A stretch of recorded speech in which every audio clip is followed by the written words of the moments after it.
Okay, so you've been learning and you've been studying, you've been drawing some pictures, making some memory prompts, practicing your words. Now you need to put them to the test a little bit. So let's go into games. There's a few games here on the app at the moment. Some more will be coming in the future. But let's click on the one at the top, reading and listening. And we've got a little quiz.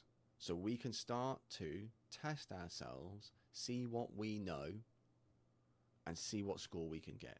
But also, if we don't want to do a score, we can turn that off. So top right hand corner is another settings cog again. Let's click on that.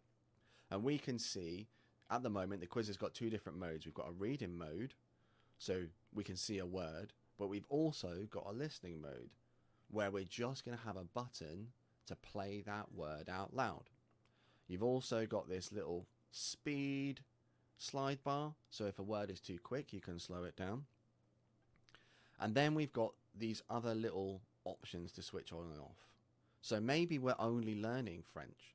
Okay, well, we don't want to do the clicking the flag bit because we know that all the words are going to be French. So it just goes straight into it. Okay, we can flick it back into reading. We can see poulet. I think that's chicken, right? Nice. C'est bien. Right? At the bottom, we can see the streaks. If we get a bunch wrong, it tells us to keep trying. It tells us what the correct answer was, and we're going to hit the try again menu, play again, it will reset. You've got a reset button there for resetting your high score. You can reset the game that you're on. It's a really nice little feature for the app, and like I said, if we're not concerned about scores and we just want some practice, we whack on infinite lives and we just go for it. We can just go through the words and test ourselves that way. So that is one of the features on the game section. We've got the maths one as well, which is a very similar setup, but it focuses on numbers, okay? So we can have a particular language that we want to practice the numbers for. We can change the number range so that we only learn words between 1 and 10.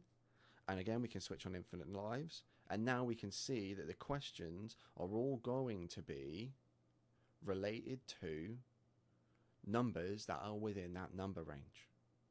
And again, that's another great little way to test ourselves and put our learning into practice. So enjoy being creative and playing.